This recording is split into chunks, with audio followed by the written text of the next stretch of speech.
ከመስከረም 2009 ዓመተ ምህረት መጀመሪያ እስከ ጥቅምት 2009 ዓመተ ምህረት መጨረሻ ድረስ የባለብዙ ሙያዎች ክህሎቶችና ጸጋዎች ባለቤት ሙሐዘ ጥበባት ዲያቆን ዳንኤል ክብረት ካናዳ ነበር የሰነበተው። ሙሐዘ ጥበባት ዲያቆን ዳንኤል ክብረት ሰባኪ ወንጌል፣ ሐያሲ፣ ደራሲ፣ የታሪክ ተመራማሪና የሌሎች በርካታ ክህሎቶች ባለቤት ነው። ሙሐዘ ጥበባት ዲያቆን ዳንኤል ክብረት በአልበርታ ግዛት ዋና ከተማ ኤድመንተን በነበረበት ወቅት በተለያዩ ርዕሰ ጉዳዮች ዙሪያ ለማነጋገር አጋጣሚውን አግኝቼ ነበር። ስለ ጊዜው ምክሩና ዎችህ ነው ምናልፈው። ቅድም መጀመሪያ ላይ ስንጀምር ዲያቆን ሙሐዘ ጥበባት ዲያቆን ዳንኤል ክብረትን ሰው በተለያየ መንገድ ነው የሚያውቀው እና አንዳንድ ሰው በስብከቶች በደንብ ያውቃል። አንዳንድ ሰው ደግሞ በመጻፍቶች እኔ ለምሳሌ ድረገጽህን በጣም ነው የምወደው። ወቅታዊ ጉዳዮችን ወይም ወቅታዊ የሀገራችን ጉዳዮችን፣ ማህበራዊ፣ ፖለቲካዊ፣ ኢኮኖሚያዊ ጉዳዮችን የዳንኤል እይታዎች በሚለው ገጽህ ታቀርባለህ። ከዚያ በተጨማሪ ደግሞ ባለሳሳት በምርምር ስራዎች ስለ ኢትዮጵያ ታሪክ፣ ባህል፣ እምነት፣ ፖለቲካና ትውፊት ላይ ሰፊ የሆነ ስራዎችን ታቀርባለህ። ኢንተረስቱን ፍላጎቱን በጣም እንዳለህ ነግረኸኛል። ከአስተዳደግ ጋር ተያይዞ የተለያዩ ነገሮች ነግረኸኛል እና ከዚህ ጋር በተያያዘ ምንድን ናቸው ማለት እነዚህን ስራዎች ሁሉ እንዴት አድርገህ ነው የምታጣጥማቸው? መጀመሪያ በሱን ጀምር እስቲ። ለእኔ ብዙ ናቸው ማለት ተግባሮች ናቸው። አንዱ ትልቁ ነገር ኢንተረስት ነው። ፍላጎት ካለህ ማለት አንድ ነገር ለእንጀራ ብቻ ስትሰራውና በፓሽን ስትሰራው ሁለቱ ይለያያሉ። ለእኔ ብዙዎቹ ፓሽኖች ናቸው እና ያ ማለት ለእነሱ የተወሰነ መስዋዕትነት ትከፍላለህ ማለት ነው ለምትፈልገው ነገር። ለምሳሌ እኔ ጠዋት ልጆችን ትምህርት ቤት ካስገባው በኋላ ቢሮ በአብዛኛው በኢትዮጵያ ቆጠር 2 ሰዓት እወጣለሁ እገባለሁ። በአብዛኛው 2 ሰዓት ማለት 8 AM እዚህ ሀገር እና ከቢሮ የምወጣው ብዙ ጊዜ 6 PM ነው።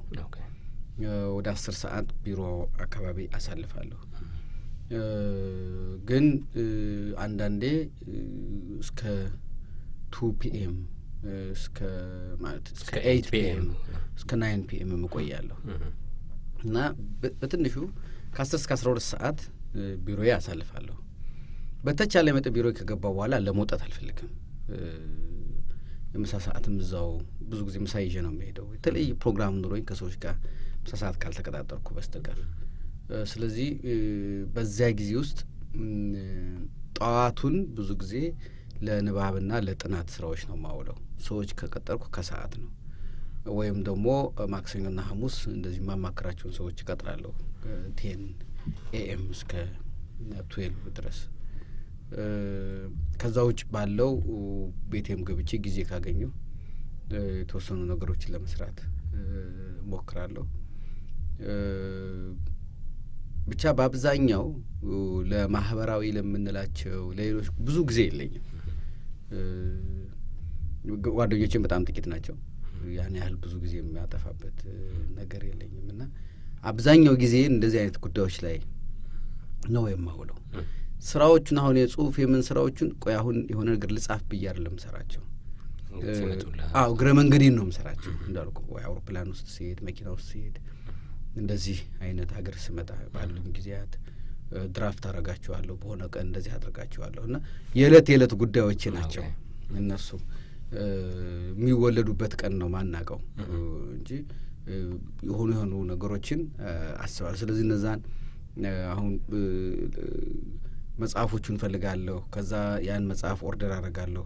ኦርደር የተደረገው መጽሐፍ ሲመጣ እሱን ሳይ እሱ ደግሞ ይዞ የሚሄደው ሌላ ጉዳይ ይፈልጋል። ከዛ ደግሞ እሱን ተከትለህ ደግሞ ስትሄድ እንዲህ እያልክ ነው ጉዳዮቹ እየመሩህ ነው የምትሄደው እና በመሀል አንዱ ጉዳይ ይበስላል። ያን የበሰለውን ወይ መጽሐፍ ይሆናል ወይ ጽሁፍ ይሆናል ወይ ስብከት ብቻ አንዱ ቅርጽ ይዞ ይወጣል እንጂ የሆነ ነገር ለመስራት ብዬ ብዙ ለማወቅ ብዬ ነው መሰራው። ብዙ ጊዜ ግን የትኩረት አቅጣጫዎች ምንድን ናቸው ማለት ኢንተረስት? አሁን ለምሳሌ እኔ በራሴ ብወስድ ታሪክና የሰዎች ባዮግራፊ ማንበብ ደስ ይለኛል አዝ ኦፖዝ ቱ ፊክሽን። ምን አይነት መጽሐፍቶች ናቸው በጣም ኢንትረስት? እኔ በጣም 3 ነገሮች ላይ አተኩራለሁ። አንዱ የኢትዮጵያ ታሪክ ላይ፣ ሁለተኛ የኢትዮጵያ ቤተክርስቲያን ላይ እና 3 ማህበራዊ ጉዳዮች ላይ እንደ ቅደም ተከተሉ ኢትዮጵያ ቤተክርስቲያን ላይ በጣም ትኩረት እሰጣለሁ። ከዛ በመለስ ኢትዮጵያ ታሪክ ላይ፣ ከዛ ቀጥሎ ማህበራዊ ጉዳዮች ላይ ያሉትን መረጃዎች አሰባስባለሁ፣ አነባለሁ። እነዛም ላይ ስራ ለመስራት ሞክራለሁ። እነዚህ 3ቱ ላይ ብዙ እንትኖች አለኝ። ግን ከዛ በሚተርፈኝ ነገር ላይ ሌሎችንም አነባለሁ። ሳይንስ ላይ የተጻፉትንም ብቻ እውቀት የሚገኝበት ከሆነ ያለኝ ጊዜ ነው የሚወስነኝ እንጂ እነዛን ጉዳዮች ሰበስባለሁ። ከዛ ደግሞ እነዛን ማያቸውን የምሰማቸውን ጉዳዮች መዘግባቸዋለሁ። በነገራችን ላይ ለምሳሌ መንገድ ላይ ሲሄድ አንድ የሚገርም ማስታወቂያ ወይም ነገር ባይ አልቶ ጽፈዋለሁ። አሁን ደግሞ ያው ፎቶ ታነሳዋለህ ቶሎ ለመያዝ፣ እነዛን ሰበስባቸዋለሁ። ሰዎች ሲናገሩ በታክሲ በጣም መሄድ ስለምወድ ሰዎች ታክሲ ውስጥ የሚናገሯቸው ነገሮች ለእኔ ትልቅ ነገሮች ናቸው። ሰበስባቸዋለሁ። መንገድ ላይ የምሰማቸው የኔ ቢጤዎች የሚሏቸው ሰዎች እንደዋዛ የሚሏቸው ብዙ እውቀቶች አሉ እና እነዛን መሰብሰብ ደስ ይለኛል። ጽፌ ወይ ለማስታወስ ሞክራለሁ። ለማስታወስ የሚሰፋብኝና ምረሳው ከመሰለኝ ጽፌ ያስቀምጣቸዋል እና ከተወሰነ ጊዜ በኋላ ስታያቸው በጣም ብዙ ናቸው ተጠራቅመው ሲመጡ እና እንደዛ ነው የማሰባስባቸው። ኦብዘርቬሽን እሱ ኦብዘርቬሽን ነው በዋናነት። ግን እንዳልከው ኦፊስ ሆነ ወይም ቢሮ ሆነ ነው ብዙ ነገሮችን የምታነበውን። ከዛ ውጪ የምትሄድባቸው ወይም ሪሶርስ በማግኘት ረገድ ላይብራሪ እና የጥናት ተቋማት ሊሆኑ ይችላሉ። እነዚህ የምትሄድባቸው አዲስ አበባ ዩኒቨርሲቲ የኢትዮጵያ ጥናት ተቋም ደንበኛ ነኝ። በጣም እጠቀምበታለሁ። የብሔራዊ ቤተ መጻሕፍት ወመዘክር በጣም ተጠቃሚ ነኝ። በተለይ የማይክሮ ፊልሞቹ ከኢትዮጵያ ውጭ የካምብሪጅ ዩኒቨርሲቲ የኦንላይን ላይብራሪ ያላቸው የእሱ ደንበኛ ነኝ። የአሜሪካ ኮሌጅ ቪል የሚገኘው ሴንት ጆን ላይብራሪ የእሱ ደንበኛ ነኝ። የአውስትራሊያ ናሽናል ላይብራሪ እና አርካይቭ የእሱም ደንበኛ ነኝ። የዋሽንግተን ዲሲ የሚገኘው የኮንግረስ ላይብራሪ እሱ መታወቂያ ያለኝ ደንበኛ ነኝ። እነዚህ ቦታዎች እነሱ ነገሮች በፊ ነው ወይስ በእንትን ነው የሚሰጡ? አብዛኛዎቹ ለምሳሌ መጽሐፍ ስትገዛ መጽሐፍ ኦርደር ስታደርግ ኢንተረስቶች ያሉና ምን ለምንድን ነው እነዚህ የምታደርገው እስቲ የጻፍቃቸውን ላክልን ይላሉ። በዚህ ጉዳይ የሰራውን እልክላቸዋለሁ እና ከዛ በኋላ የተወሰነ ጊዜ እዛ ያሉ ሰዎች እኛ ሀገር ያው ችግሩ ክሬዲት ካርድ ስለሌለ ከዛ መክፈል አትችልም። እዛ ባሉ ኢትዮጵያውያን እንዲከፈሉ እናደርጋለሁ እና ከተወሰነ ጊዜ በኋላ ግን ይገርማቸውና እነሱ ራሳቸው ፍሪ አክሰስ ይሰጡሃል። አንዳንድ አክሰሶቹ አሁን ካምብሪጅ ላይብራሪ አይነት በጣም ጥንታዊ ጽሁፎችን ዲጂታል ሁሉ አድርገው እስከ መላክ ይደርሳሉ። እነ ጀስተር አሁን ጀስተር ታውቀዋለህ አንተም ኢንተርናሽናሊ ጆርናሎችን ኦንላይን እንትን የሚል ነው። ብዙ ጊዜ ፍሪ ይሰጥሃል፣ አልፎ አልፎ ያስከፍልሃል፣ ግን ብዙ ፍሪ ሰጥቶኛል። እንደገና ክርስቲያን ክላሲክ ኢተሪያል ላይብራሪ የሚባል አሜሪካ ያለ የጥንታዊ ክርስቲያን መጽሐፍት ነው የሚያትም። ዲሲ ነው የሚኖረው ዲሲ ነው ያለው። እሱ አሁን ነጻ ይሰጥሃል። በተለይ ታዳጊ ሀገር ነው ማለት ነው የአዳጊ ሀገር ነው ብሎ ሲያስብ በነጻ ነው የሚሰጥህ። አሜሪካ፣ ካናዳ፣ አውስትራሊያና ዩሮፕ ከሆንክ ያስከፍልሃል። እሱም $20 ነው የሚያስከፍለው፣ ግን እዛ በነጻ አክሰሱ ይሰጥሃል። እንደዚህ አይነቶቹን እጠቀማለሁ። አገር ቤት መዞር ደስ ይለኛል ጊዜ ካገኘው። ጥንታዊ መረጃዎች አሉባቸው ወደሚባሉ ቦታዎች እዛ ሲሄድ በደንብ ተዘጋጅችን የሚሄደው ካሜራዎችን ይዤ ስካነሮችን ይዤ በደንብ ቦታውን አጥንቼ በአጭር ጊዜ ውስጥ ብዙ ነገር ላገኝበት በምችለው መልኩ ተዘጋጅቼ ነው መሄደው። አብረው ሊሰሩ የሚችሉ ሰዎችንም ይዤ ነው መሄደው እና በዛ መረጃዎችን ለማግኘት እሞክራለሁ። በዛ ነው ማሰባሰበው። ወደፊት የትኩረት አቅጣጫዎች ምንድን ናቸው? የታሪክ ምርምር ኦር የጥናት ጽሁፎችን ማቅረብ ወይስ ምንድን ናቸው ዋና ትኩረት? እኔ የጥንታዊ የኢትዮጵያ እውቀቶች አላገኘናቸውም ባይ ነኝ። አሁን አውሮፓውያንና አሜሪካውያን በጣም በእኛ እውቀቶች ተጠቃሚዎች ናቸው። ቅድም አንድ ኮሌክቲቮ ሞናስቲካ የሚለው መጽሐፍ አሁን ቅድም ከእስክንድር ሲቀበል የነበረው መጽሐፍ እንደ አውሮፓውያን አቆጣጠር 1963 ነው የታተመው። ወደ ግዕዝ የተተረጎመው ግን በ14ኛው ክፍለ ዘመን የዛሬ 600 ዓመት። ይህ መጽሐፍ በአማርኛ የለም፣ ግን በላቲን ቅጂ ያለው ቅድም አይተው እንደሆነ እንደ አውሮፓውያን አቆጣጠር 1963 ነው የታተመው። ግዕዙ ማለትም የዛሬ 50 ዓመት አካባቢ ማለት ነው። አሁን 2017 ላይ ነን አይደል? ስታየው ወደ 50 ዓመት አካባቢ ማለት ነው። እና የዛሬ 50 ዓመት እነሱ ሲያውቁት እኛ ባለቤቶቹ ግን አላወቅንም። እና እዛ ውስጥ ያሉ እውቀቶችን አውጥተው ተጠቅመውባቸዋል። ዝም ብሎ አይደለም የአውሮፓና የአሜሪካ ስልጣኔ የመጡት ከራሳቸው ብቻ ያለው እውቀት ፍለጋ በቅኝ ግዛት ሲሄዱ ሪሶርስ ከመሬት ብቻ ሳይሆን እውቀት ፍለጋ ነው። እዛ ጥንታዊ እውቀቶችን አምጥተው የግብጽ፣ የባቢሎን፣ የቻይና እውቀቶችን ተጠቅሞባቸዋል እና እኛ አልተጠቀምንባቸው። ስለዚህ እነዚህ እውቀቶች ወደ ትውልዱ መምጣት መቻል አለባቸው። ያ ከሆነ እድገታችንን ያፋጥነዋል። ሁለተኛ ደግሞ ብዙ ጊዜ የማንነት ቀውስ ውስጥ እንዳንገባ ያደርገናል እና ለነዛ ለራስህ በሽታ የራስህ መድኃኒት የማግኘት እድል ነው። እነዛን ወደ ትውልዱ የማምጣት ስራ መሰራት አለበት። ማሳወቅ አለብን። መኖሩን መንገር አለብን። መጀመሪያ መኖሩን ከነገር ነው ከዛ በኋላ ጥናቱን ምርምሩን ትውልዱ ወደዛ ያደርጋል። እያወቀ ሲመጣ የተሻለ ስራ መስራት ይቻላል እና እነዛን ማቅረብ ማህበረሰቡን ሊያቀራርብ ወደሚችሉ ስራዎች መምጣት አለብን። በብዛት ወደሚለያዩን ነው እየመጣን ያለ ነው። መለያየት በጣም ቀላል ነው። ይህም ቤት ለመለያየት ከፈለክ አንድ ፈንጂ ይበቃል። በቃ ማፍረስ ነው። ማፍረስ በጣም ቀላል ነው። ይህም ቤት ከሌላው ህንጻ ጋር ላገናኘው ብትል ግን ሚሊየንስ ይጠይቃል። እና የማገናኛ ድልድዮችን እኔ አጥር ከመስራት ድልድይ መስራት ነው የሚያዋጣን እና ከደከምን ላይ ቅር ህዝቦችን ከህዝቦች ጎሳዎችን ከጎሳዎች ውጭ ያለውን ከውስጥ መንግስትን ከህዝብ እምነትን ከእምነት ሊያገናኙ የሚችሉ ድልድዮች ላይ መስራት መቻል አለብን እና እነዛ ድልድዮች ደግሞ የራሳችን ድልድዮች የነበሩትን አምጥተን እነሱን ነው ማስተዋወቅ ያለብን። መጀመሪያ ከሌለን ነው ከሰው መበደር ያለብን ብዬ ነው የማምነው እና እነዛን ስራዎች ለማስተዋወቅ ነው የምሞክረው። ወደዚህ ወደ ቃለ መጠይቁ ከመምጣታችን በፊት አሁን ያለንበት ቦታ ስለ ላይብራሪው አንዳንድ ነገሮችን እየነገርኩ ነበር እና ከዛ ጋር ተያይዘ ትንሽ በጨረፍታ ያጫወትከኝ ነገር አለ። ይሄ የምንገኝበት ቦታ የስታንሊ ኤ ሚለር ላይብራሪ ይባላል።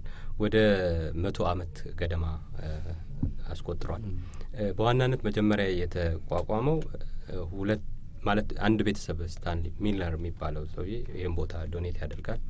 ከዛ በልጁ ስም የተሰየመ የልጆች ላይብራሪ አለ፣ አንድ ሴክሽን አለ። ከዛ ውጪ ግን የህዝብ ቤተ መጻሕፍት የሚለው ኮንሰፕት ነው ዋናው ነገር እና ከመንግስት በተጨማሪ ህዝቡ ነው ኮንትሪቢዩት የሚያደርገው።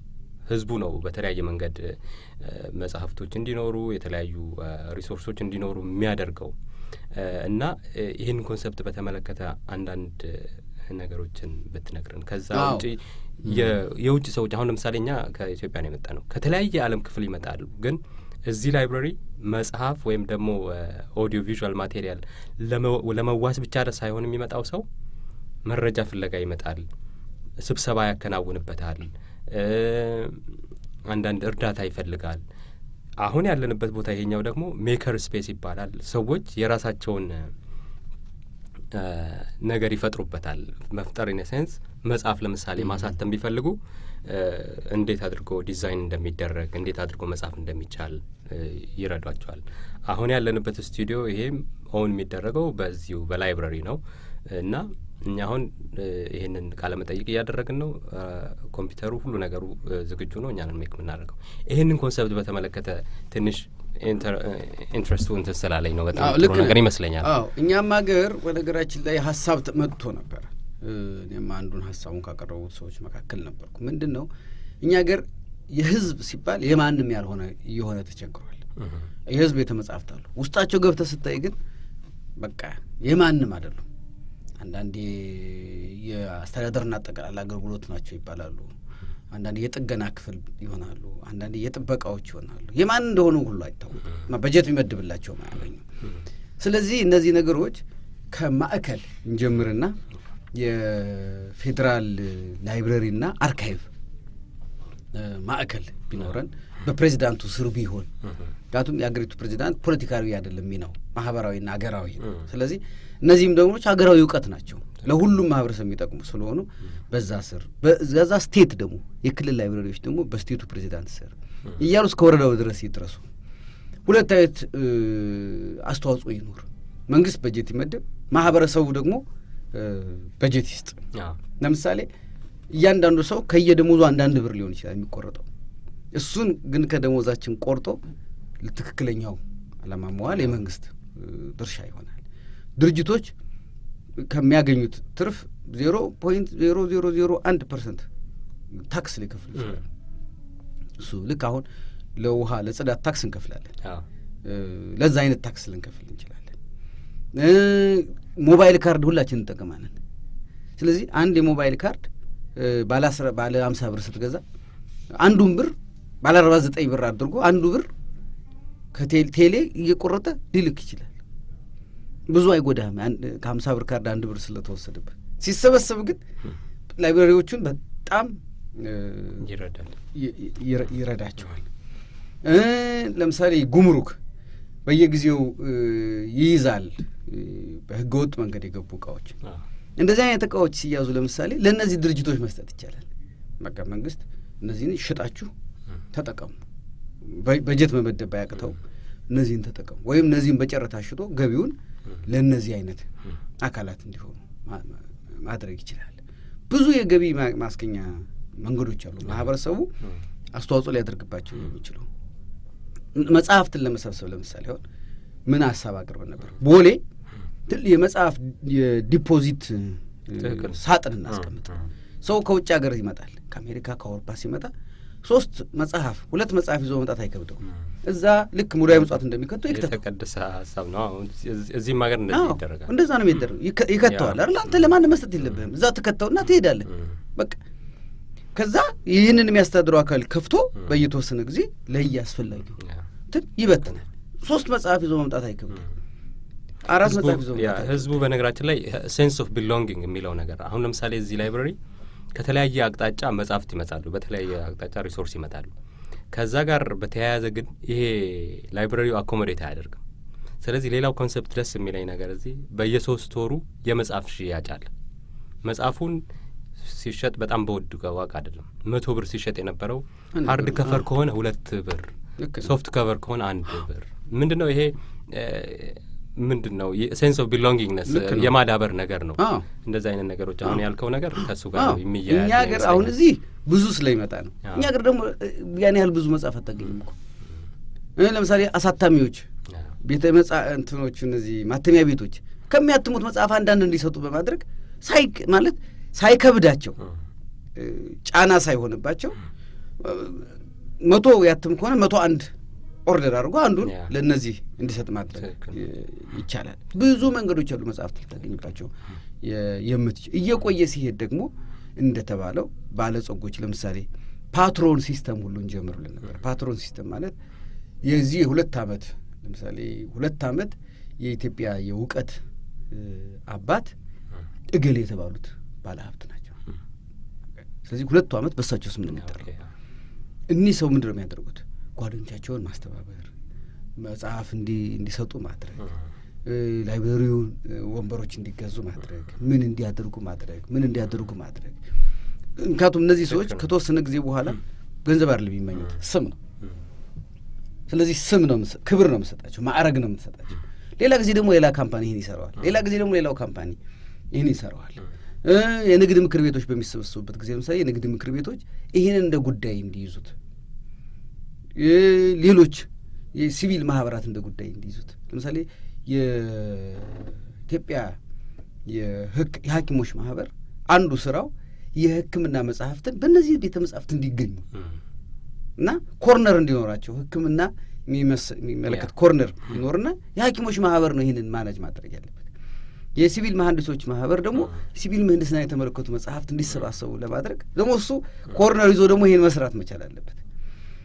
ድርሰትን የሚወዱ ሰዎች ድርሰት ላይ መጽሐፍት እንዲኖሩ እነሱ ደግሞ አንድ ኮርና ታከፋፍላቸዋለህ ሸልፎቹን ለየ ባለቤቶቹ ባለ ሆቴሎች ለምሳሌ ሆቴልና ቱሪዝም ላይ የሚመለከቱ መጽሐፍት እንዲህ አይነት ሀሳቦች ቀርቦ ነበር። ያው ገና ነው ወደ ውጤታማ ለመምጣት ሀገሪቱን በተለያየ እንትን ውስጥ እያለፈች ስለሆነ እንጂ ይቻላል፣ የማይቻል የለም። እኔ እንደውም ብዙ ጊዜ ውጭ ሀገር የማገኛቸውን ሰዎች እስቲ እንዲህ አይነት ሀሳብ ነው መንግስት መስጠት ያለባቸው። ባለስልጣናት እዚህ ሀገር ሲመጡ ውይይት ሲጠሯችሁ እንደ ሁል ጊዜ መንገድና መብራት የለም ቴሌ የለም ብቻ አይደለም መነሳት ያለበት። እውቀት ከሌለ እኮ ትውልድ ሰዎች ላይ ኢንቨስት ማድረግ እውቀት በጣም ወሳኝ ነው። በቃኛ ሀገር እውቀት በጣም ወሳኝ ነው። ያለ እውቀት ሀገር ዲሞክራሲያዊ ማድረግ አትችልም፣ ሰላማዊ ማድረግ አትችልም፣ ስልጡን ማድረግ አትችልም። ያልሰለጠነ ህዝብ ዲሞክራሲያዊ ሊሆን አይችልም። ያላወቀ ህዝብ እንዴት ነው ዲሞክራሲያዊ የሚሆንልህ? እንዴት ነው ስለ ነጻ ምርጫ ሊያውቅ የሚችለው? እውቀት ላይ አልሰራንም። እውቀት ላይ እሱን ወደፊት በተለይ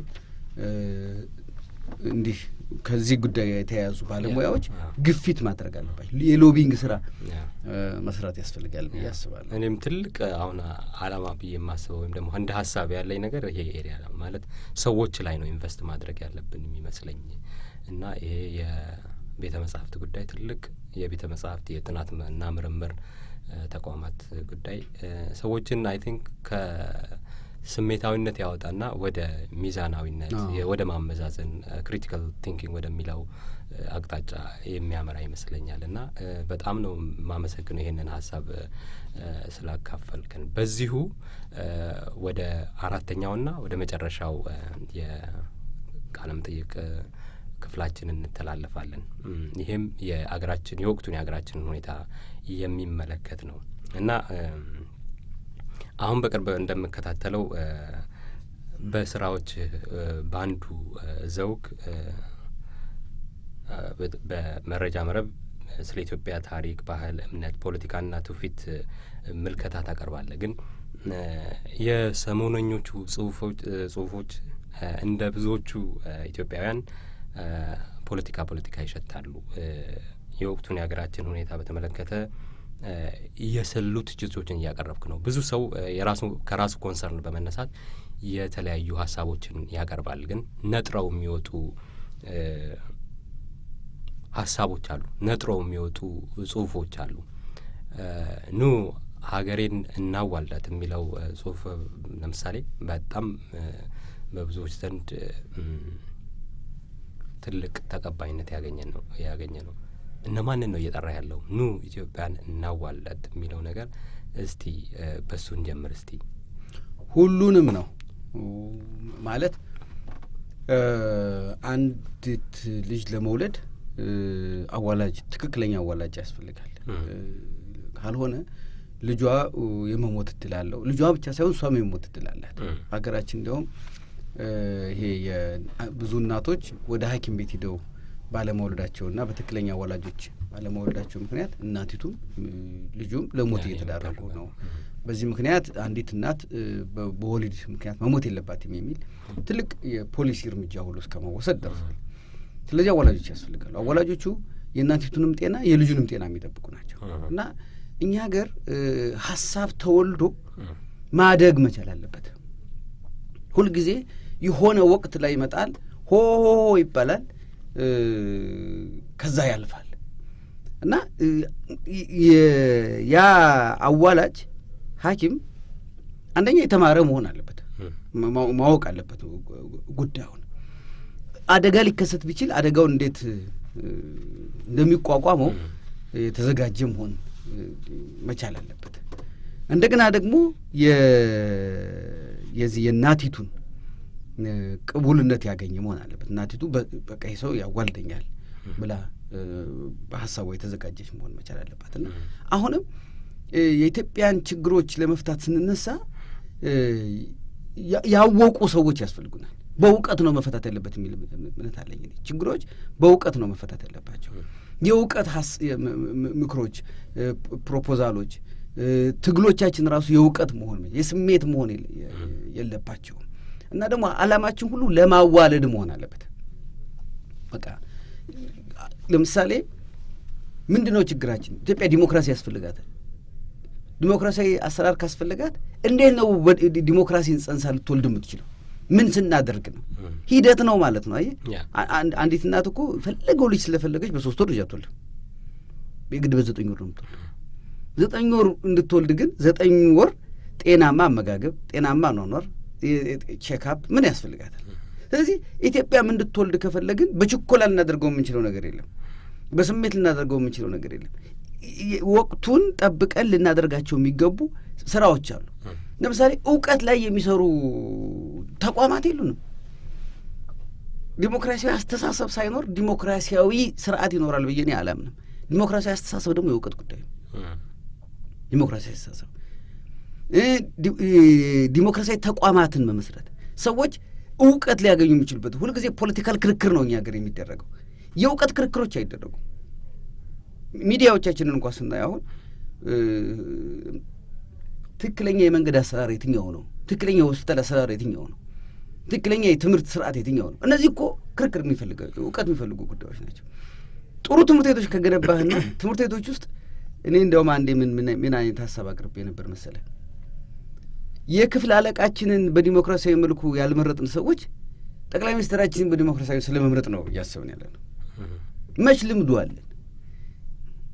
የክፍል አለቆቻችን እኮ ይመጣል ሆምሩም መምሩ እገሌ ነው ከኋላ ያለው ትልቁ ልጅ እሱ ነው ይላል። ሲገዛ ነው የኖረው። ይሄንን ከዚህ ነው መጀመሪያ ያለብን። እስቲ መጀመሪያ የክፍል አለቃ በዲሞክራሲያዊ መልኩ ይመረጥ፣ እሱም የምረጡ ዘመቻ ያድርግ። 2-3 እጩዎች መጥተው እኔ ክፍሉ እንደዚህ ነው ማስተዳድረው፣ እኔም ብትመርጡኝ እንደዚህ አይነት ነገር አደርጋለሁ፣ ሰላማችሁ እንደዚህ አስጠብቃለሁ፣ እንደዚህ አደርጋለሁ ብሎ ከዛ ኤክሰርሳይዝ ማድረግ እንጀምር እስቲ ከ2ኛ ከ3ኛ ክፍል። ከዛ ደግሞ የትምህርት ቤቱን መማክርት ደግሞ እንደዚሁ ኡጋንዳ ላይ አይቼዋለሁ። ይገርማል። ኡጋንዳ ማካሬሬ ዩኒቨርሲቲ ውስጥ የኮሌጁ መማክርት ሲመረጡ ከባድ የምረጡ ዘመቻ የነበረው ፖስተር ሁሉ ይለጥፋሉ፣ ሎቢ ያደርጋሉ በየቦታው። እዚህም ሀገር እንደዚህ ምርጫ ዘመቻ ነው የሚያደርጉት። በቃ ምንድነው ይሄ ቾኮሌት ይበትናሉ፣ ከረሜላ ይበትናሉ፣ ብዙ ነገር ነው የሚያደርጉት። ራሱ እንትን ይሄ ኤክሰርሳይዝ መደረግ አለበት። ይኸውልህ ይሄ ሳይኖረን ላይ ነው ከምንጀምረው እኛ አይመጣም። ቤዙ መሬቱን ማያበቅለውን አንተ እህሉን ስለፈለግከው ብቻ መሬቱ ካላበቀለው ምን ዋጋ አለው እንዴ? ደጋ ላይ ወጥተህ በቆሎ፣ ቆላ ላይ ወጥተህ ገብስ እንዴት ታመርታለህ? መሬቱ አያበቅልም እሱ። ስለዚህ መሬቱን ላይ አልሰራንም። ይሄ ነው ማዋለድ የምለው እኔ። እዚህ ላይ እንስራ። እዚህ ላይ ዛሬ ብንሰራ ከ10 ዓመት በኋላ እንደርስበታለን። በቃ ለዚህ የሚሆን ሰውና ይህ ባለስልጣናቱ እኮ ከዚህ ማህበረሰብ አይደለም የሚወጡት። ምናልባት ዛሬ እኛን ቀጠቀጡ ምናምን እንላቸው እኮ ትናንት የክፍል አለቆች የነበሩ ናቸው። በዛ መልኩ ነው ያደጉትና ይሄ የማዋለድ ሂደት ነው። ይሄ ነው ጤናማ ሁና አገሪቱ ጤናማ ልጅ እንድትወልድ ካላደረግናት ሁልጊዜ ሆ በሚል ስንደናበር። ተመልከት 66 ዓመተ ምህረት ላይ ህዝቡ ለውጥ ፈለገ፣ ግን ሁሉም ሲጓትት ሆ ሆ ሆ ሲል ወታደሩ መጣና ወሰደው። በቃ ጨነገፈች። ያኔ አሁን ወደ ትክክለኛው መር ሂደን ቢሆን ኑሮ አሁን ስንት ዓመታችን ነው? 40 ዓመታችን። አቤቱ ከፈነዳ 40 ዓመት አለ። በ40 ዓመት የት እንድረስ ነበር? 83 ላይ አመለ 97 ላይ ተመሳሳይ ነው የሚሆነው። የሆታ ነው እንጂ ቁጭ ብሎ ሐኪሙ በትክክል እያዋለደ አይደለም የተደረሰው። እና መሆን አለበት፣ ሀሳብ ማዋጣት አለብን። የተቋማት ግንባታ ላይ የእውቀት ግንባታ ላይ መስራት መቻል አለብን። ከታችኛው ከልጆቻችን ጀምሮ ቀላል ነው። በ10-15 ዓመት ልንደርስበት የምንችልበት እድል ይኖረናል። ካልሆነ ግን አንደርስበት ነው ፍርሃት። ግን አሁን በሚታየው ሁኔታ ኢትዮጵያ ውስጥ ማለት ነው እኔ ፐርሰናሊ የምታዘበው ነገር ምንድን ነው? ስፔስ ያስፈልጋል ነው። አሁን ለምሳሌ ውጭ ያሉ ሰዎች የሚፈልጉት ነገር ምንድን ነው? ስፔስ ያስፈልጋል፣ ፍሪደም ኦፍ ስፒች ያስፈልጋል። አገራችን ባለው እንቅስቃሴ ውስጥ መሳተፍ መቻል አለብን። በመንግስት በኩል ደግሞ በማይበት ጊዜ ነገሮች ከቁጥጥር ውጪ በሚሆኑበት ጊዜ ነው ወደ ሜዥር የሚካሄደው። አሁን ያልከው ሰስቴናብል የማሰብ በረዥሙ የማሰብ ነገር ነገሮች ዳይቨርሲቲን አኮሞዴት የማድረግ ነገር እኔ ብቻ አውቃለሁ ከሚለው ወጥቶ የገሌም ሀሳብ ቫሉዌብል ሊሆን ይችላል ለሀገሪቱ ዳይቨርሲቲ የሚለው ነገር ላይ ብዙ አላይም እኔ ፐርሰናሊ እና እዛ ነገሮች ላይ ዋና ተጠያቂ መሆን ያለበት የምትለው ለምሳሌ አንድ ቤት ውስጥ አባወራው ብዙ ነገሮችን ሬስፖንሲብል ነው ወይም ኃላፊነት እሱ ላይ ነው የሚጫነው። አሁን ከመንግስት እስቲ እንነሳ። መንግስት ምንድን ነው ማድረግ ያለበት? አሁን ባለው ሁኔታ ምንድን ነው ማድረግ ያለበት ብለህ ታስባለህ? መንግስትማ ዋናው ተጠያቂ እኮ ነው። ምንም እሱ ላይ ራሱ መንግስትም አይከራከርም። ግን ይሄ ሁሉ ትግል እየተደረገ ያለው እኮ መንግስት ይህን አላደረገም ብለን ነው። አሁን መንግስት እንዲያደርግ ምን እናድርግ ነው? መንግስት ይህን ነገር የምንፈልገውን ነገር እንዲያደርግ እኛም ራሳችን መንግስት ያደረገውን እናደርገው ወይስ መንግስት ያላደረገው የተሻለ ነገር እናድርግ ነው እኮ ጥያቄው እንጂ መንግስት አላደረገውም። መንግስት ቢያደርግማ መንግስት እኮ ብዙ ሀሳብ ተሰጥቶታል። ለምሳሌ እንደኔ የመናገር ነጻነትን የሀሳብ ነጻነትን በአንድ ጊዜ ላድርገው ብሎ ቢፈራ እንኳ ቀስ በቀስ ወደዛ ደረጃ ሊሄድ የሚችል መንገድ ላይ ግን መቆም አለብን። አንተ እኮ ከዚህ ተነስተህ ቤትህ ላደርስ ትችላለህ፣ ግን ቢያንስ ወደ ቤትህ በሚወስደው መንገድ ላይ መቆምህን ማረጋገጥ መቻል አለብን። ያ ከሆነ አንድ ቀን ትደርሳለህ። ከዛ ውጭ በሆነ መንገድ ቆመህ ግን አትደርስም። እና እዛ መንገድ ላይ መቆማችንን ማረጋገጥ መቻል አለበት። ቢያንስ አሰራሮቻችን፣ አካሄዶቻችን፣ ደንብ አወጣጦቻችን፣ የተቋማት ግንባታዎቻችን ወደዛ የሚያደርሱን መሆን መቻል አለባቸው። ያን ዘግተኸው እንደማትሄድ ተስፋ ስትቆርጥ የግድ ወደ ኃይልና ወደ ሌሎች ጉዳዮች መኬዱ የማይቀር ነው። መንግስት እነዚህ እኔ 3 ነገሮች ላይ መንግስት መስራት አለበት ብዬ አምናለሁ። አንድ የጀስቲስ ሲስተሙ የፍትህ ስርዓቱ ሰው ሊተማመንበት የሚችል የፍትህ ስርዓት መፈጠር። ሰው መንግስትን እንኳ ቢሆን ከስሼ በቃ ልረታ እችላለሁ ብሎ እስካላመነ ድረስ የፍትህ ስርዓት በሌለበት ዲሞክራሲያዊ ስርዓት ምናምን ሊገነባ አይችልም። ትልቁ ነገር እሱ ነው። ትልቁ ነገር በቃ ፍትህ እስካለ ድረስ ሌሎች ነገሮች በሙሉ ይደረስባቸዋል። ፍትህ በጣም ወሳኝ ነው። የፍትህ ስርዓት ነጻ የሆነ ጠንካራ ለራሱም ለመንግስትም ቢሆን የሚያዋጣው ይሄ ነው። ሁለተኛ እነዚህ የሰው ልጅ ሰብአዊ መብት ምንላቸው በቃ አንድ ሰው ዝም ብሎ ማንም ባለስልጣን የፈለግከውን ማያደርግ ፈለግከው ደስ ሲለው መጥቶ ቤትህን የሚያፈርስበት፣ ደስ ሲለው የሚያስርበት፣ ደስ ሲለው የሚያደርግበት እዚያ ነገር ውስጥ መገባት የለበትም። ሰብአዊ መብቶች መከበር መቻል አለባቸው። ከዛ በተጨማሪ ደግሞ እነዚህ የመናገር የፖለቲካል መብት ምንላቸው የመደራጀት ምን ማለት እነዚህ ናቸው መኖር ያለባቸው። እነዚህን እኮ መፍቀድና ከዛ ደግሞ ኤክሰርሳይዝ ማድረግ አቅም ኤክሰርሳይዝ ስታደርግ አቅም ነው የሚጠይቀው። ለምሳሌ ያለ የቴሌቪዥን ጣቢያ አንዱ ሆኖ ሁሉንም ሰው እዛ ሊሰጠው ባትችል ቴሌቪዥን ጣቢያዎች ሊቋቋሙበት የሚችሉትን መንገድ መደገፍ ትችላለህ አንተ። እነዚህ ከመንግስት የሚጠበቁ ናቸው። ግን መንግስት ይህን አላደረገም ነው አሁን ደግሞ ትግል እየተደረገ ያለው። መንግስት እንደዚህ ያላደረገም ካልን እኮ መንግስት ባላደረገው መንገድ ነው እንጂ መምጣት ያለብን። መንግስት ያደረገውን ደግመን ከሰራ ነው እኔን እሱ ነው እንደውም ተስፋ እያስቆረጠኝ አሁን የመጣው። ለምሳሌ ውጭ ሀገር ያሉትን ሰዎች ተመልከት። እዛ ተገድበን ነው ተባለ፣ እዚህ ነጻ ነው። እዛ የመናገር ነጻነት የለም፣ እዚህ አለ። እዛ ሚዲያ አልተፈቀደም፣ እዚህ ተፈቅዷል። እዛ የተለያዩ ፓርቲዎች ለማቋቋም እዚህ ተፈቅዷል። ሞዴል የሚሆን አሰራር ግን የውጭ ሀገር ላይ ሞዴል የሚሆን ለምሳሌ የተለያዩ ፖለቲካ ፓርቲዎች ሲከራከሩ እና ተከራክረው እንዴ መቼ ነው እሺ እዛ ምርጫ አልተፈቀደም አይደለም፣ እዚህ እስቲ የኢትዮጵያ የጋራ ሸንጎ የሚባል አቋቁመህ እንኳ የሸንጎ ፕሬዚዳንት ለመሆን የሸንጎ ጠቅላይ ሚኒስትር ለመሆን መች ምረጡ ዘመቻ ተደርጎ ያውቃል? እዚህ እንዲያውስ ከዛ የበለጠ ቦክስ አይደል እዚህ የምታየው? እዚህ አይደል የትልቁ መከፋፈል የምታየው? እዛ አንዱ ኦሮሞ፣ አንዱ ትግሬ፣ አማራ ምናምን ሆኖ እዛ እሺ መንግስት ዘረኛ ስለሆነ ነው ተባለ። እዚህ ካናዳ ዘረኛ ሆና ነው፣ አሜሪካ ዘረኛ ሆና ነው እንደዚህ የሚያደርገን። ስለዚህ አንዳንዴ ከምትቃወመው በተሻለ ካልታየህ አንተም የዛው አካል ነህ ማለት እኮ።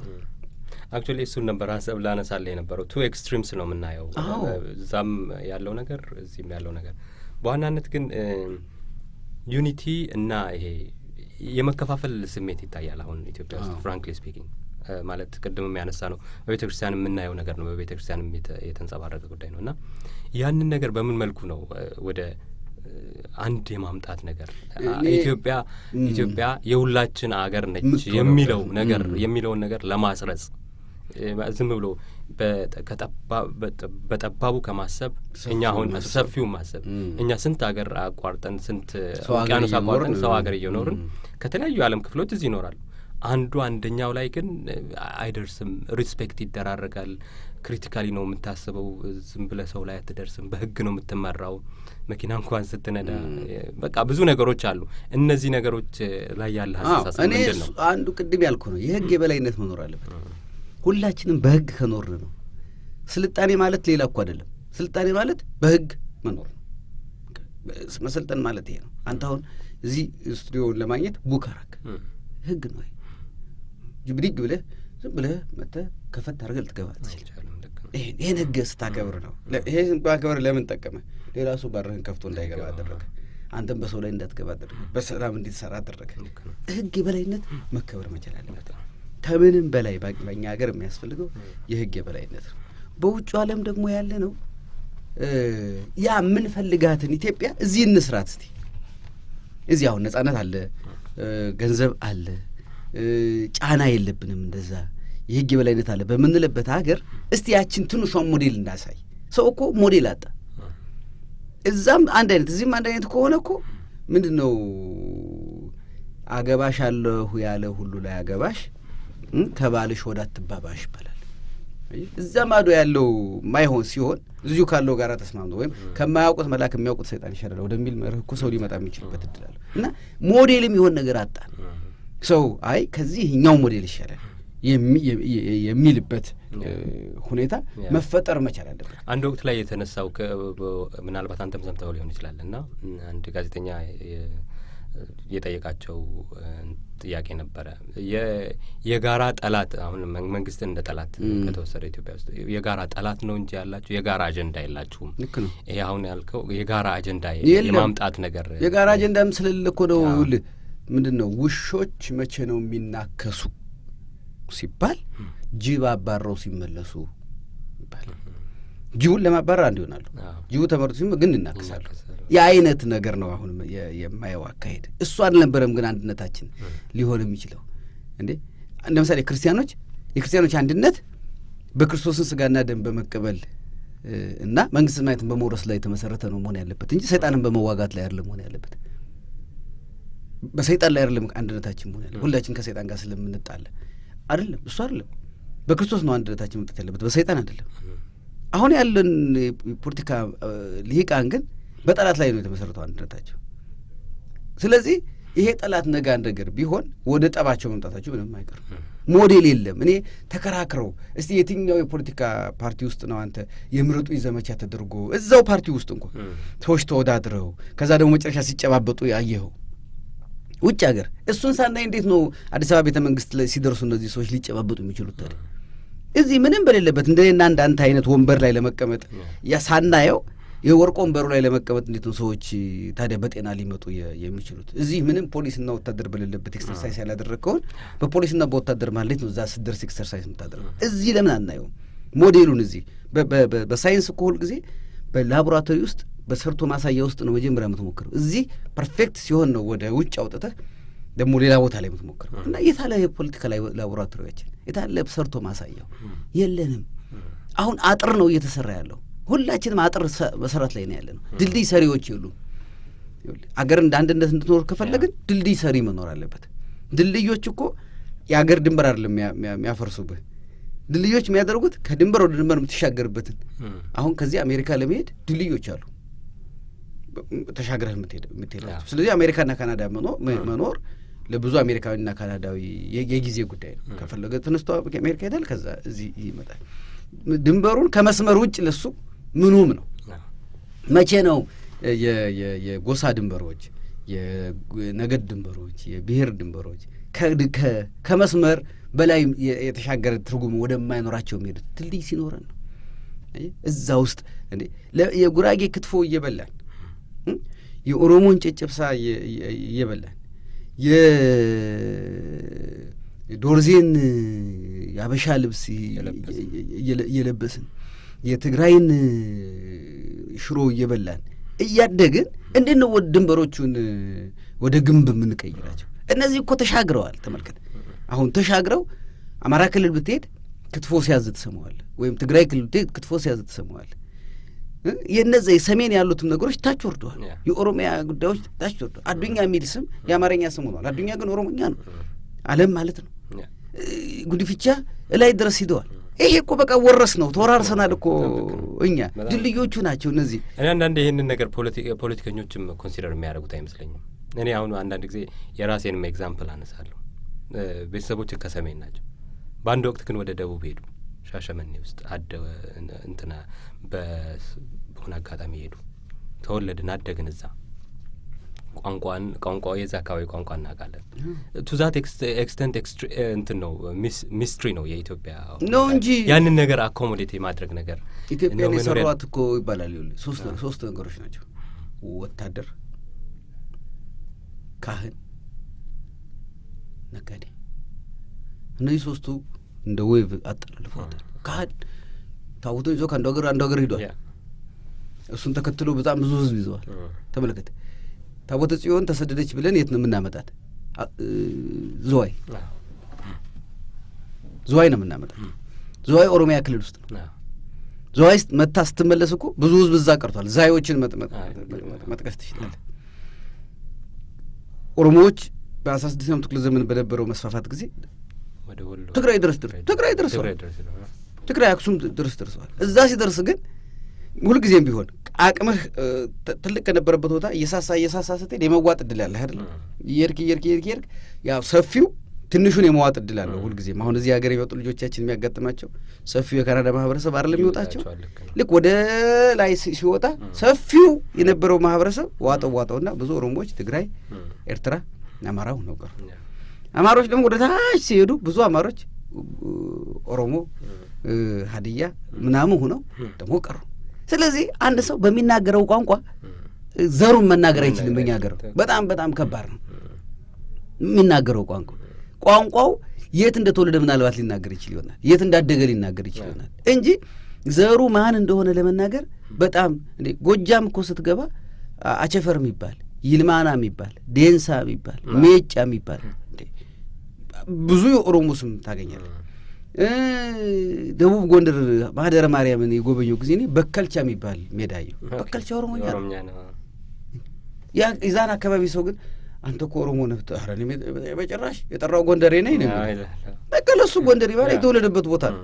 ግን በከልቻ የሚባል ስም እዛ ትሰማለህ። እና ኢትዮጵያን እንዲህ የተሰራ ወታደር ከአንዱ ሀገር ሲዘምት በዚያው ከነጦሩ ሂዶ እዚያው ወልዶ እዚያው የሚቀርባት አገር፣ ነጋዴ ከአንዱ ሀገር ሲሄድ በዚያው የሚቀርባት አገር ናት። እና እንዲህ አይነቷን ሀገር ውስጥ ድልድዮች መሰራት መቻል አለባቸው። ምን ሲያገናኙን እንደኖሩ አልተነጋገርንም። ይኸውልህ ባለፉት 20 ዓመታት ምን ሲለየን እንደኖረ ነው የተማርነው። ብዙ ምን አንተ እኮ አንድ ወንድና አንድ ሴት ሰው መሆናቸውን በስላሴ ራእይ መፈጠራቸውን፣ ሁለቱም አእምሮ እንዳላቸው፣ ሁለቱም ልብ እንዳላቸው፣ ሁለቱም ሟቾች እንዲሆኑ ካልነገርካቸው ሴትነቷን ብቻ ለሷ ወንድነቱን ብቻ ለሱ ብትነግረው ነገ እሷም አታገባም እሱም አያገባም። በቃ አይጋቡም። የሌዝቢያንና የጌይ ፕሮብሌም ይሄ ነው። እንትናቸው ላይ ራሳቸው ላይ ነው የሚያተኩሩት። ማህበረሰብ አቀፍ ድልድዮች የሏቸው። ትዳር የሚባለውን ድልድይ እናፈርሰዋለን።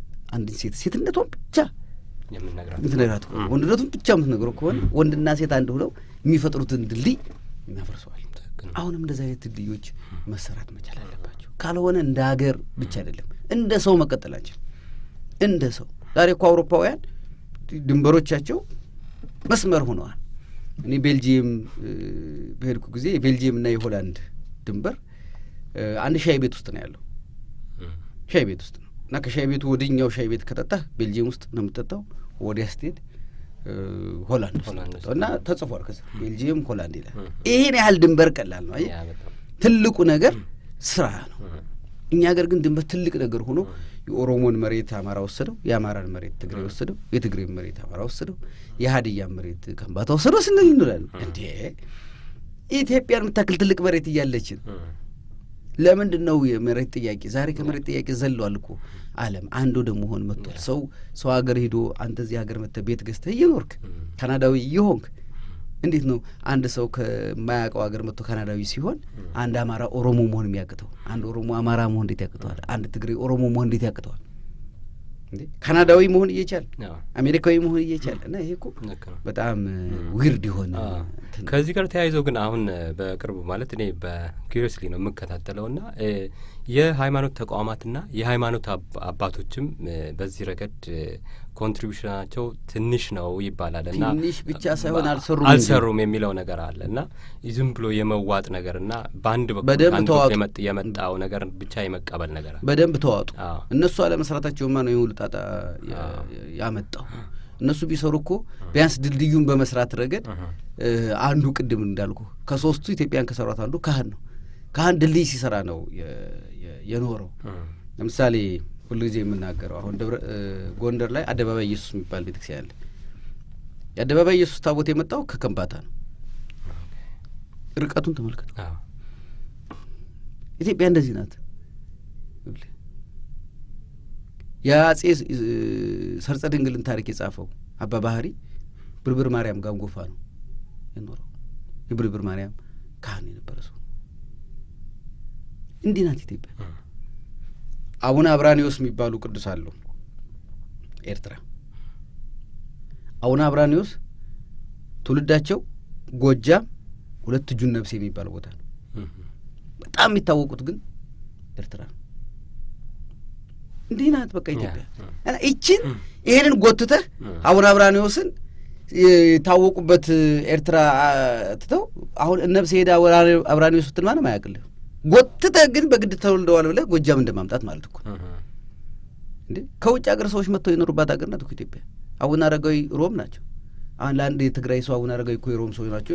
በጭራሽ የሀገሬ ሰው ናቸው ነው የሚልህ። እንዲህ ናት ኢትዮጵያ። እና ለምንድን ነው ድልድዮች ሲሰሩ የነበሩትን የምናፈራረሳቸው? ሲሆን ተጨማሪ ድልድይ ነው። ሌላ ሀገር እኮ የሚሰራው ተጨማሪ ድልድይ ነው። ትራፊክ ይበዛል በዛ ድልድይ እና ድልድዩ ኦቨርሎድ ሆኖ እንዳይሰበር ተጨማሪ ድልድይ ነው የምትሰራለት እንጂ እንዴት ያለውን ድልድይ እናፈርሳለን። እና የሃይማኖት ተቋማትማ አንዱ ድልድይ ሰሪዎች ነበሩ። ንግድ ነው። አሁን ለምሳሌ ትልቁ ድልድይ ሰሪ አይደለም በሀገር ላይ ትራንስፖርትን የሚያመጣው ንግድ ነው። ዓለምን ያቀራረባት ንግድ ነው። ዛሬ ቻይናና አሜሪካ በፖለቲካ አይገባቡም። የአሜሪካ ሂደህ ግን 60% የአሜሪካ ዕቃ ቻይና ተመርቶ ይመጣ ነው። ንግድ ነው ያግባባቸው። ነጋዴ ነው አንዱ መግባቢያችን። እና ውትድርና ተኛ ሀገር ከአንዱ ወደ አንዱ። ምክንያቱም ወታደር መሀል ሰፋሪ ነው። ጀግና ነው የሚመረጠው እንጂ ዘር አይደለም የሚመረጠው። ስለዚህ ከሀገር የንጉሥ ወታደር ሆኖ ሁሉንም ሲያተራምስ ነው የኖረውና ይሄንን ድልድይ ስንሰራ የነበረውን ተጨማሪ ድልድይ ነው በዚህ ዘመን መስራት ያለ። ለምሳሌ የኔትወርክ ድልድይ፣ የሶሻል ሚዲያ ድልድይ፣ እንደዚህ ዘመን ደግሞ ያመጣቸው ድልድይ መስሪያዎች አሉ። የእነሱን ድልድዮች መጠቀም ሲገባል ጭራሽ የነበሩት ድልድዮች ወደ መስበር ነው ይመጣል። ኮንሰርናችን ነው እስካሁን የተወያየ ነው በኢትዮጵያ ዙሪያና ተስፋ ይታያል። መዋዕለ ጥበባት እኔ ተስፋ አለኝ። ትውልዱ ይሄን አይሸከምም ባይነኝ። ልዩነትን ይመስልሃል እንጂ አሁን ወደፊት ግን መሸከም አንችልም። በተለይ የቀጣዩ ትውልድ የኔትወርክ ትውልድ ነው። ድሮ እኮ ጓደኝነት ስንት ነው? አንተ ቢበዛ ቢኖርህ 10-15 ጓደኛ ነው አይደል? ዛሬ ግን እድሜ ለፌስቡክ 5000 ሆኗል ጓደኝነት አይደለ? ሰው ሰፍተናል። ሰው የኔትወርክ ዘመን ነው እና አሁን ይመስለናል እንጂ እያደግን ስንመጣ ቦታ ይጠበናል። አንድ ነጋዴ መቀሌ ላይ ብቻ ፋብሪካ ተክሎ ለትግራይ ሕዝብ ብቻ ሽጦ የትም አይደርስም። ወይም ነቀምቴ ላይ ብቻ ፋብሪካ ተክሎ ለኦሮሚያ ሕዝብ ሽጦ የትም አይደርስም። ሲሆን ቀጥሎ ያለውን ሀገር ጅቡቲ፣ ኬንያ፣ ሱዳን ከዛም ደግሞ አልፎ አሜሪካ ድረስ መሸጥ አለበት። ንግድ ባህሪው ይሄ ነው። ንግድ ግሎባል ነው። ኔትወርኪንግ ግሎባል ነው። ብሔር አስተሳሰብ ሎካል ነው። ስለዚህ በሎካልና በግሎባል አስተሳሰብ መሀል ጠብ ይፈጠራል። ተቃርኖ ሲፈጠር ግሎባሉ ብሬክ ያደርገዋል። ልክ እንደ እንቁላልና እንደ ጫጩቱ ትልቅ ነው። ለጊዜው ግን ያዘው ቅርፊቱ እያደገ ሲመጣ ቅርፊቱ አይይዘውም። ስለዚህ ምንድን ነው የሚያደርገው? ብሬክ ያደርገዋል። እና እነዚህ ጠባብነቶች ብሬክ ይደረጋሉ። እንደ ቅርፊቱ ናቸው። ሊያድጉ የሚችሉ አይደሉም። እንደ ጫጩቱ የሚያድገው ያኛው አስተሳሰባችን ነው። እነዛ አስተሳሰቦች እያደጉ ይመጣሉ። አሁን ሁላችንም ቅርፊቱ ላይ ነው ያለ ነው እየተባላን ያለ ነው። ግን ከተወሰነ ጊዜ በኋላ ቅርፊቱ አይይዘንም፣ ብሬክ እናደርገዋለን። ብሬክ ስናደርገው ደግሞ ሁሉም ጫጭቶች ወደ ሲሰማሩ እንትኑ ቅርፊቱ የመጡት ጫጭቶች አንድ ቦታ ነው የሚሰብ። ያኔ ኢትዮጵያውያን መልሰው ይፈላለጋሉ። ይሰበርበት ቀን ይመጣል ባይነኝ እኔ ቅርፊቱ። ጥያቄዎችን አጠናቅቄያለሁ። በመጀመሪያ ግን ከመሰነባበታችን በፊት ግን ማስተላለፍ የምትፈልገው መልእክት ካለ የተወሰኑ ደቂቃዎችን እዛ ላይ እናርግና ውይይታችንን እናጠናቅቃለን። አብዛኛውን ነገር ተናግሬዋለሁ። ቅድሙን ነው ደግሜ ማምጣት የምፈልገው። ማለት ድልድይ ሰሪዎች እንሁን። አጥር አልጠበቀንም። ዓለም ላይም አጥሮች እየፈረሱ ነው አሁን።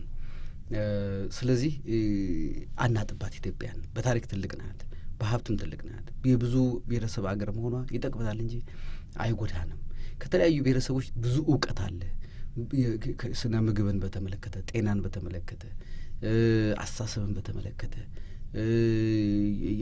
የቁሳቁሶችን በተመለከተ ብዙ አይነት እውቀት በየቦታው ተከማችተዋል። ለእኔ የብሔረሰብ ቋንቋዎችና ባህሎች የተለያየ